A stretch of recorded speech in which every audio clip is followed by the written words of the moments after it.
I'm pleased to be joined today by Dr. Sam Gershman. He's a professor of psychology at Harvard University, where he directs the Computational Cognitive Neuroscience Laboratory. He's also the author of What Makes Us Smart, the Computational Logic of Human Cognition, which we're going to be talking about today. Sam, welcome to the Nature Nurture podcast. Thanks for having me. Thank you. So I like the framing of this book because on one hand, we're the smartest species we know of. And on the other hand, we make a lot of these logical errors and have these cognitive biases, and people are always talking about in cognitive psychology, well, we don't always act like we're that smart. Yeah, I think that the thing that we have to keep in mind when we think about errors is that making errors does not necessarily mean that you're irrational or stupid. And one of the themes of my book is to explain why an optimally designed machine operating under the same constraints that humans have to operate on will make errors, right? So paradoxically, errors are part of optimal functioning. That's the key argument. Why do you think we miss that? Because there's sort of this caricature of like what the ideal AI would be like, and it's like perfectly rational, never make mistakes, almost like with a chess bot, for example, calculating every single possibility in advance, rather than having that sort of uncertainty. But I guess that sort of answers it, right? It's like computationally impossible to calculate everything. Yeah. Well, there's two different issues here, and this roughly divides the first and the second halves of my book. So the first kind of constraint that humans have to operate under is a constraint on data. So we only can collect so much information given our finite lifetimes and finite ability to communicate things. And because we have uncertainty about the nature of the world, we need to make inferences about the things that we don't know about, right? Mm-hmm. And another somewhat surprising fact that comes from theoretical machine learning is that it's impossible to make accurate inductive inferences without an inductive bias. So if you want to learn anything about the world, you have to have an inductive bias. What is an inductive bias? An inductive bias is a preference for certain hypotheses over others before you've observed any data. And you need this in order to constrain the space of hypotheses as you're collecting data and making inferences about the state of the world. So to frame this in terms of nature and nurture, I don't know if you do any developmental research, but are these biases all like acquired through learning in the environment, or is there anything we come hardwired with as an inductive bias? Yeah, that's an excellent question.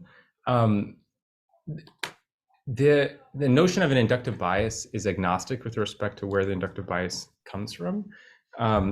When we say that you have some preference for hypotheses before you've observed any data, right? That's really talking about whatever the inductive problem is that you're being presented with. When you get the data, that's when your inductive biases come into play. When they actually arrived in your brain, that's an empirical question. And in my book, I do talk about the different possible origins of inductive biases, be they evolution or during the course of development. At what point in life do different inductive biases arise? You know, it's not a complete ontogenetic and phylogenetic account of all inductive biases. Mm-hmm. But I try to give a flavor of what I think is the more important issue from the perspective of my book, which is what makes us smart are the particular inductive biases that we have. And this points to another issue related to the example you brought up of this kind of all-powerful computer, which is that in the AI, the artificial intelligence literature, and in the popular press, we often hear this idea of an artificial general intelligent agent, AGI. And I think that this is a kind of contradiction in terms, because if you think about what I just said, that learning is impossible without inductive bias, you cannot construct a machine that can learn everything equally well. What it means to have an inductive bias is that some things are going to be more learnable than others. And what makes humans smart is that we have particular inductive biases that make us really good at learning certain kinds of things, but by the same token, we're actually bad at learning other things.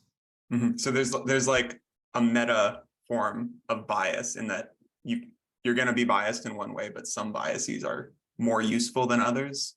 Yeah, so presumably evolution and culture have shaped which kinds of biases are selected for, which ones are useful to us. What are some examples of those that that turn out to be adaptive, even if they might not be at first glance? Yeah, I start the book with a bunch of examples from perception. Um, I mean, that's going to be hard to convey in a podcast, but I think many people are familiar with various kinds of visual illusions. And at first glance, you might say, well, that's an error of your visual system. Like, why do I see a surface or an edge where none actually exists in the image? But if you scratch that a little bit, you'll discover that the particular kind of illusions that we have arise from our brain's efforts to make sense of the visual input, which is actually highly ambiguous. So for example, if you think about the fact that the world is three-dimensional, but the image that we get on the retina is two-dimensional. And one implication is that I don't know whether a particular object that I'm seeing on my retina is a really large object far away or a really small object close up, because they both project roughly to the same retinal image. And so my brain is dealing with a fundamental size distance ambiguity. And the way that it resolves that, or one of the ways it resolves that, is by having some inductive biases about how big certain kinds of objects tend to be, other kinds of perspectival cues that tell you how far away it is. And you can trick the brain in special circumstances to see things that aren't actually there, or misperceive sizes of objects, for example. But that's only because you're creating this kind of special case where it is generating an error in visual perception, but the perceptual system was designed in such a way that in general, across a wide range of scenarios, it's going to give you an answer that's pretty good on average, right? So that's what we mean when we say we're smart, which is that we're doing a good job in the most typical cases, even if we make errors on the edge cases, right? That's what when you say happened. designed, is that because we've spent a lifetime of learning in a three-dimensional world, so we've picked up on these patterns, or is it something more inherent to like the way our eye or our brain is shaped, such that it's like we couldn't see it another way if we tried? So like this would be super unethical, but imagine you raised a child in like Flatland, or they had like 2D virtual reality goggles on for their entire life. Then would you be missing out on those visual biases? Yeah, it's a really interesting question. There's not necessarily a general answer to this. I think many of our perceptual inductive biases are derived from physical constraints of the world that don't vary across time or place. And so it makes sense that our brains would evolve to hardwire those in. But then there may be others which are more culturally specific. We have some kind of local adaptation. In fact, one of the interesting things about some illusions is that they're highly sensitive to context. So that suggests that whatever mechanisms were hardwired into our brain, they were hardwired in such a way that they can respond to contextual factors. So this counts as then that second part of bias that isn't necessarily due to a lack of data, but it's due to these different contextual factors that influence the way we look at things. Or maybe what I would say is that we use those contextual factors to resolve ambiguity in our sensory input. And the same is going to be true for more cognitive things, like when we're trying to understand why did a person do that, we might think about factors that are intrinsic to that person, like their dispositions, their beliefs, their desires. We might also think about contextual factors that might have added additional forces in a particular direction to that person's behavioral tendencies. And this is fundamentally ambiguous, right? We don't have a direct access to the reasons why people do what they do, and so we have to infer them based on ambiguous evidence. Is this related to the fundamental attribution error in social psychology, where it's like you're in a rush, so you cut someone off in traffic and you're thinking, well, I had a good reason to do it, so it's fine. Someone else does it, maybe they had a good reason, but you don't know. So you're just thinking, oh, what a jerk. Yeah, that's right. So when we try to develop these rational explanations of what are supposedly errors, we try to understand the factors of variation that might make certain kinds of errors actually useful on average. So if an individual's dispositions are highly predictive of what they do, then we'll tend to rely on those more than we might on contextual factors, which are more weakly predictive, right? So that's the logic. And indeed, there are experiments that suggest that you can push around the fundamental attribution error in accordance with those kinds of predictions. So some of these biases, especially if they're like the perceptual type, it seems like you can't get rid of them no matter what. It's like built into our biology. And then others, the ones that are more high level, like if you make an error in reasoning about probability, for example, which isn't exactly something we're built to do, you can sort of train your way out of that. What distinguishes whether you can become more rational or not in different contexts? Well, I just want to make a distinction between making fewer errors and becoming more rational, because you might be able to suppress errors in certain cases only by becoming less rational. Right? Remember, the reason we produce errors on this account is because we have an inductive bias that makes us do well on certain things that are typical and do poorly on other things that are atypical.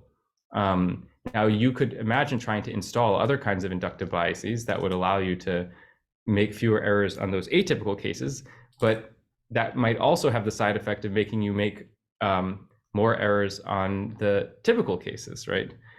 And the aggregate effect would be that you make more errors overall, even though you manage to suppress errors on certain cases. So then this is kind of related to the idea of like specificity versus plasticity in terms of brain functions. Like you have some areas that are highly specialized for a very particular function, like recognizing a face, and then others that have to be flexible enough to not make systematic errors. Yeah, perhaps. I'd have to think more about that particular example, but I'm not sure. Yeah. So how does it actually arise? I don't know if that would be too complicated to describe the neuroscience of it, but you're looking at these things through a computational lens. How do you get from abstract computational principles to something that's actually encoded in the human mind? Yeah, that's a great question. Well, people have thought of various ways in which you could take something like a neural circuit and endow it with an inductive bias and learning rules to acquire conceptual knowledge, or in the cases of perception, to try to make inferences about objects or scenes. So, for example, taking a simple example from perception, we know that there are lateral connections in visual cortex, which seem to produce an inductive bias for smoothness of curvature. So like if you're getting ambiguous information about some contour in your retinal input, then the lateral interactions will kind of smooth out that contour so that it's closer to something like a straight line. And so that's a way in which a neural circuit mechanism, these lateral interactions, could mediate an inductive bias that we can talk about at a more abstract perceptual level, which is a preference for smooth curvature. So it's like you have these very simple, almost binary outputs at the neural level, and then they combine, and then you get kind of a second level of complexity. So like something that can recognize vertical or horizontal, you combine a few of those, and then you get a diagonal line. And then maybe if you assemble several diagonal lines, you get curvature and so on. Something like that. Yeah. I mean, it's obviously more complicated than that. But the point I'm trying to make is just that you can design certain kinds of circuit motifs that induce the kinds of inductive biases that you might formulate at a more abstract level. So as AI is getting better, it's becoming more flexible. Like rather than just learning the rules of chess and brute forcing it, we have like DeepMind that can train itself on a bunch of different games and learn rules flexibly. does it start to become more human-like in the way that it incorporates uncertainty? So I think you're thinking about something like AlphaGo or AlphaZero, Yeah. those variants, right? Um, I think that there are ways in which it's human-like and ways in which it's less human-like. Um, I think it's human-like in the sense that the basic logic of those systems is that you either are given or learn a model of the task, by which I mean, like in the case of something like Go or chess, you learn what happens to the board configuration when you take certain actions, right? So that's the kind of internal model of the task. That internal model doesn't actually tell you what the optimal policy is, right? So what pieces you should move. It just tells you what happens if you move a particular piece in a particular way. And I think there's plenty of good evidence that people acquire those kinds of internal models. I think it's also human-like in that it does some kind of forward look ahead, which people also do. Although it can potentially do many more look aheads than people are capable of, and deeper look aheads.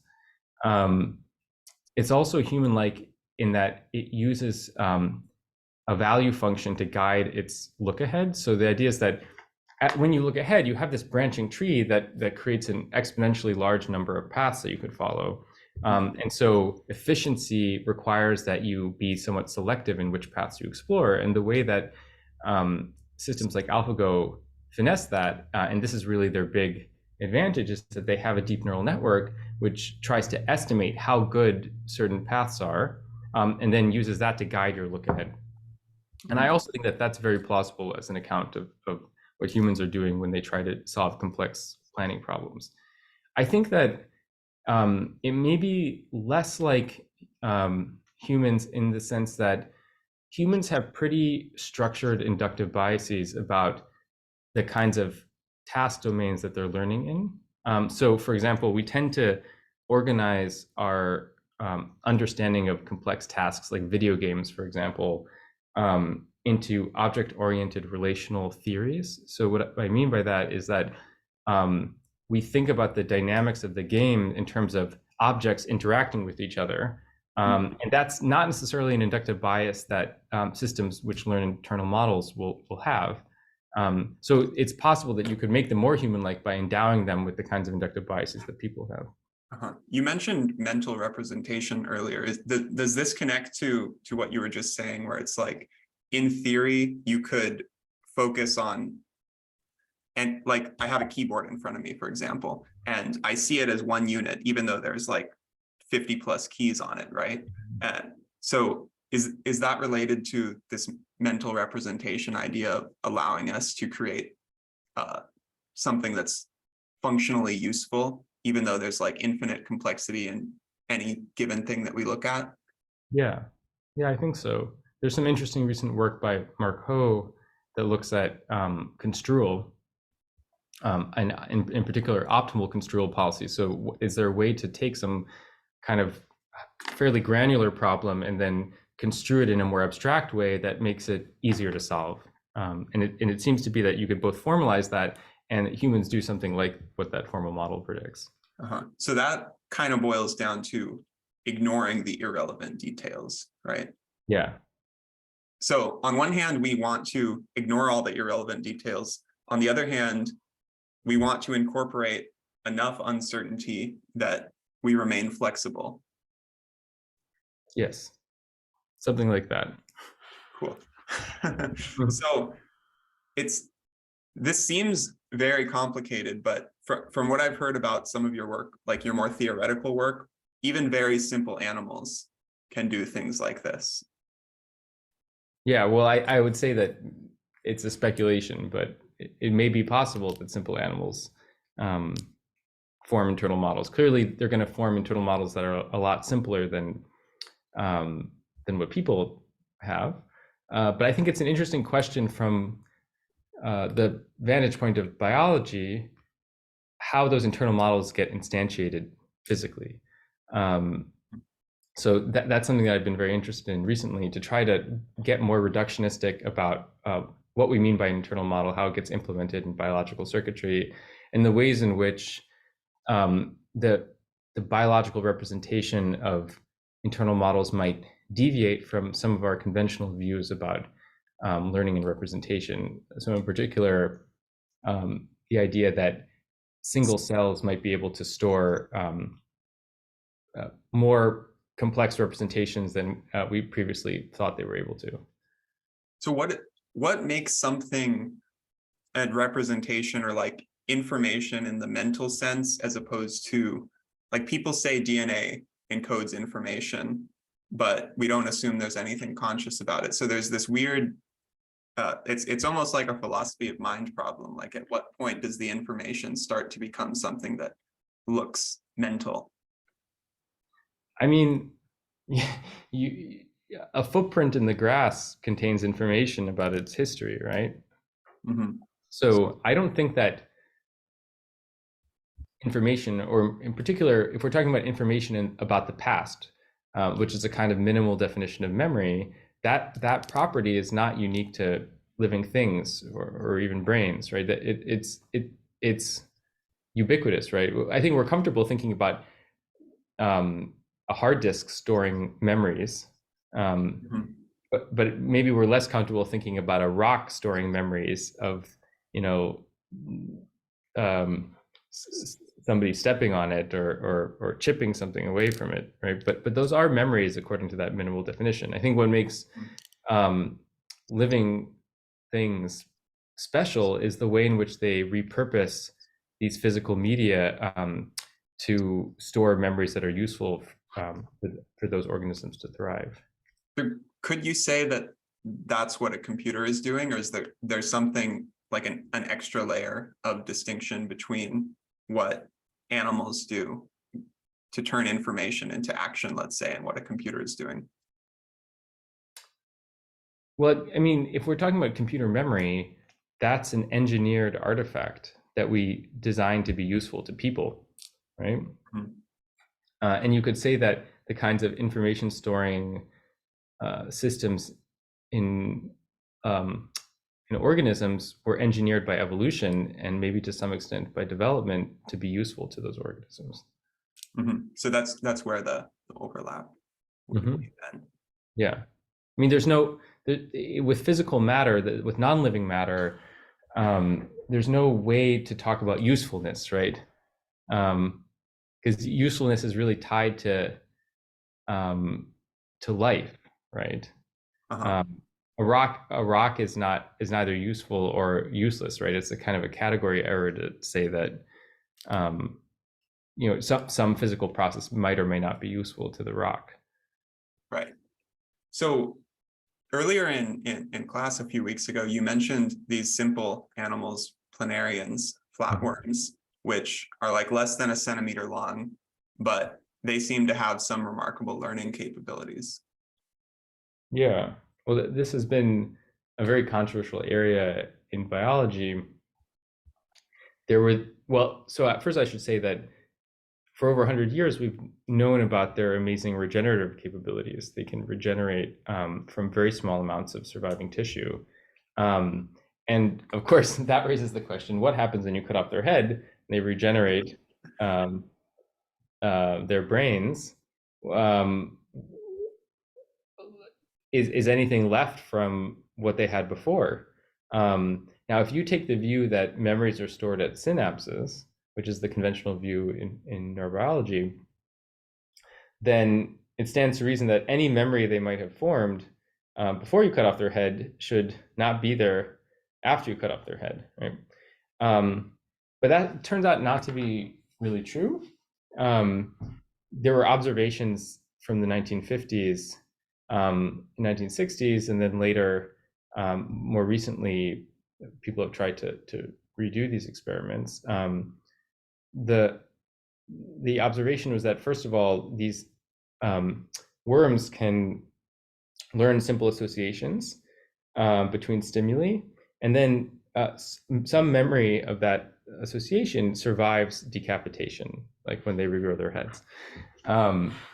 And that really is challenging for models of memory that require the memories to be stored at the synapse. Now, there was even more controversial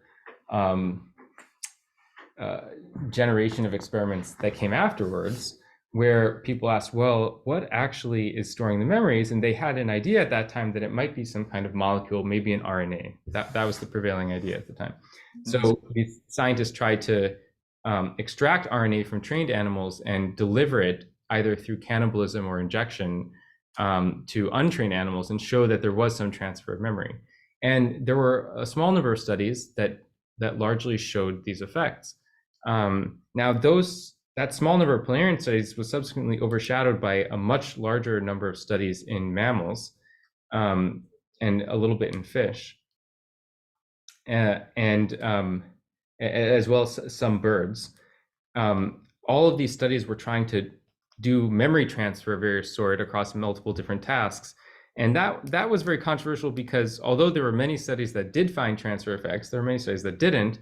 And at some point, the neuroscience community kind of threw up their hands and said that there's no there there, that this was all just a wild dead end.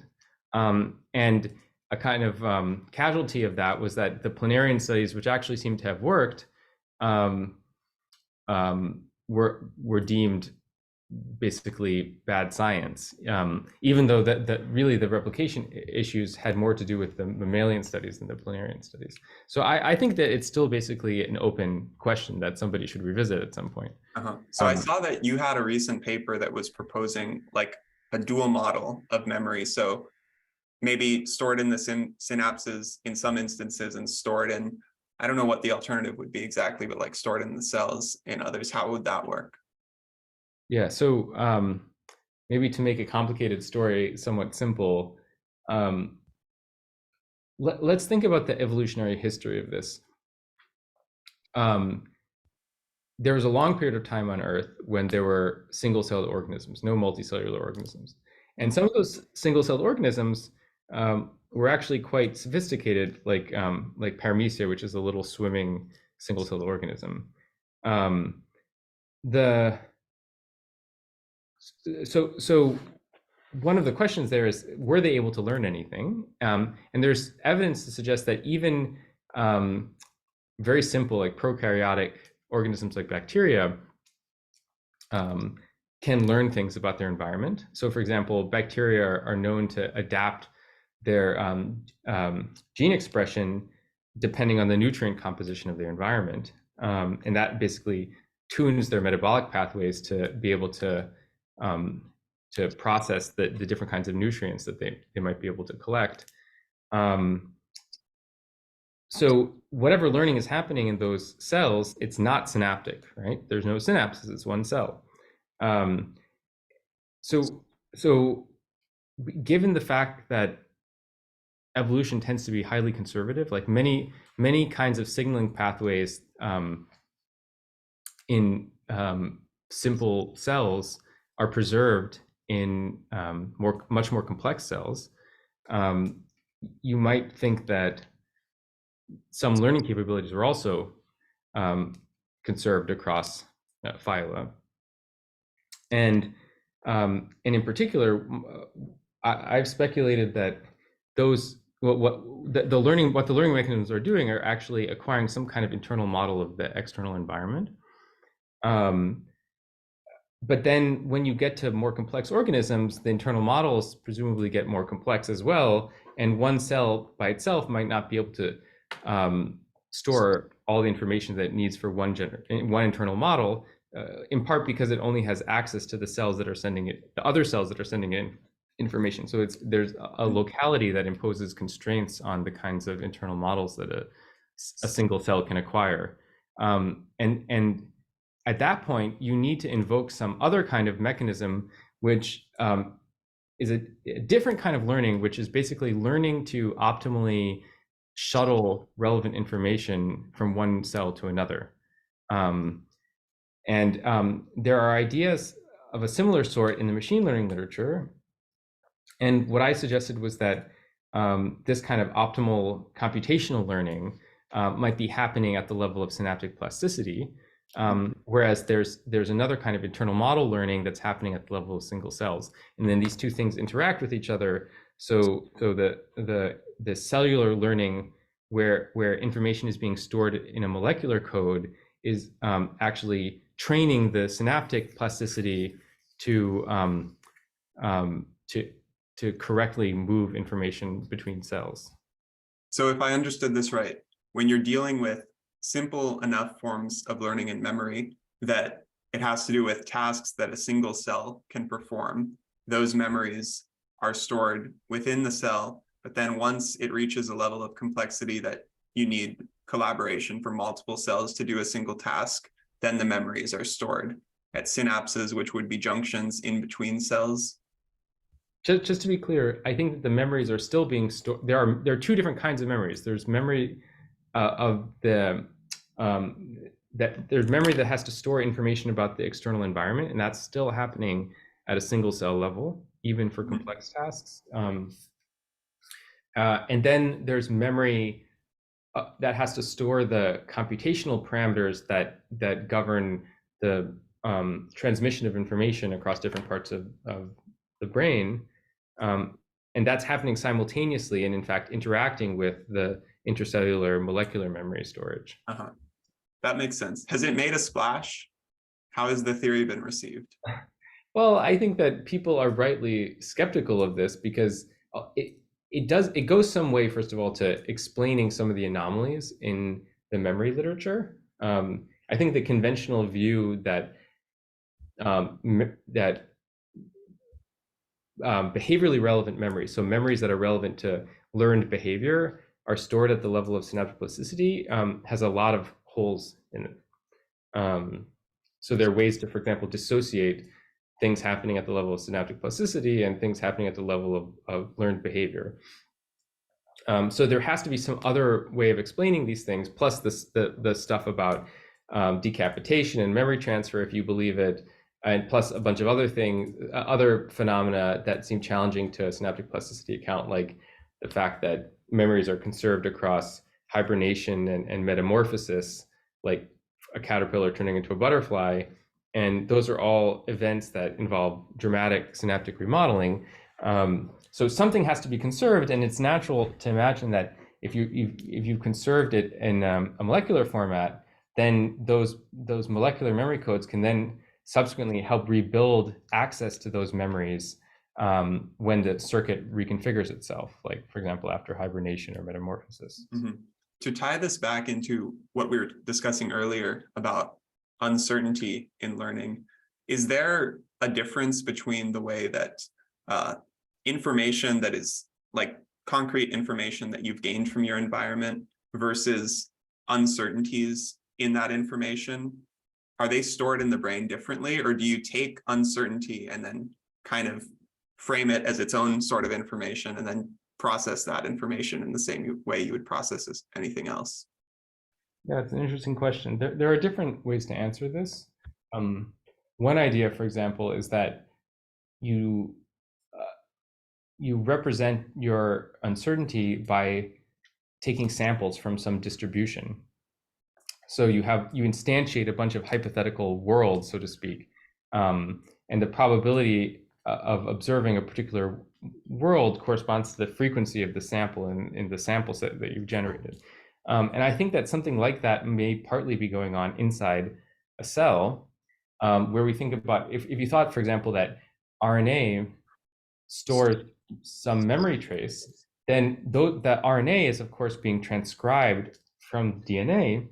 And there are nuclear marks like histone marks or DNA methylation marks that control gene expression, and those marks are actually plastic. So the particular pattern of histone marks or DNA methylation marks depends on your experience.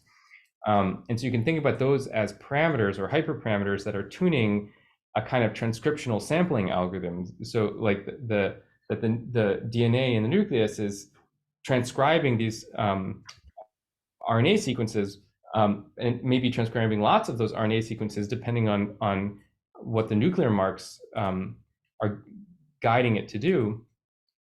And each of those transcribed RNA sequences could be thought of as a kind of sample, a hypothesis for the internal model that cell represents. But that's all very speculative, right? So I think there's a lot of empirical work to be done to provide support for this kind of theory. Do you remember one of the second year talks a few weeks ago? I think it was from Tomer's student, talking about simulation versus heuristic reasoning when looking at, like, so there's a ball bouncing on the screen and it's gonna bounce and then enter into a target or not. And the idea is that you're sort of simulating the ball as it moves in your mind's eye and trying to determine whether it's going to hit the target or not. But if there's something obvious in the way of the target, like a brick wall, then you don't even need to do the simulation. You can just see the brick wall and say, like, heuristically, this isn't going to make it. Mm-hmm. Does that connect to what we're talking about here? Like, does it need to be something that is something that a simulation would work on in order for this sampling to happen? Yeah, so a more basic question, yeah. Is sampling and simulation the same thing, or am I confusing those? Yeah, I think that we often are assuming that they're the same thing. Not always, not every account makes that assumption, but there is one prominent idea that that essentially sampling is a kind of Monte Carlo approximation where you generate a bunch of samples and then use that as a kind of histogram approximation to some probability distribution. And when we talk about simulation, we're often talking about samples that are generated by some particular kind of simulation engine, like that has like a physics engine in your head, right? So those two things kind of fit together pretty well. But there are other ideas out there about simulation that don't rely on some kind of Monte Carlo idea about probabilistic approximation. So like from an evolutionary perspective, or like a brain complexity perspective, would it make sense to say that we began with simple heuristics that are maybe binary, and then as the complexity grows, you move up to something that looks more like simulation? I don't know. I mean, I don't know what the heuristics are, right? I mean, so much remains to be understood about what exactly cells are doing, right? It kind of, the cognitive science of cells is an unmapped territory right now. Right. So when you're doing computational work to model human cognition, how much does that overlap with the theoretical biology stuff you're talking about? Like, are these two sort of distinct lines of research, or are they converging in a, or paralleled in a I mean, I started getting interested in both of these things for independent reasons, but now they've started to converge in my head. And I don't know if that's just because all of these different ideas are being coalesced in the soupy confusion of my brain, or because there really is a deeper truth there. I think that there's an interesting connection between the kind of approximate inference algorithms that account for how humans do inferences in complex scenarios, and that's something my lab has been working on for a while, and these ideas about how cellular systems can deal with the challenges of approximate inference, and they seem to be converging on the same sort of answer, right, broadly speaking. So that would be exciting if there was a unified account of all of this. But it, you know, don't hold your breath. It's still a work in progress. So that would be the what makes us smart then. Which part? Well, I guess there's both. So at the very high level, there's like, what makes us smart are these computational processes adapted for uncertainty. And then at the low level, it's like, well, how are those actually instantiated in the brain? Mm-hmm. Yeah. I mean, I think we can talk about what makes us smart independently of any particular neural mechanism, but ultimately, we would like to be able to bridge these different levels of analysis. We'd like to be able to explain the computational logic of why we make errors and why we're good at things, why we're both good at things and bad at things. And then we'd like to ground that in the biological mechanisms that make those possible, right? And that, I think that's particularly salient when we think about constraints, because some of those constraints come from biology. And that's a place where I think that some of the most fruitful interactions will happen. I think that's a good summarizing place to close. Great. Thank you for your time, Sam. Yeah, thanks so much. It was great to talk to you. You as well.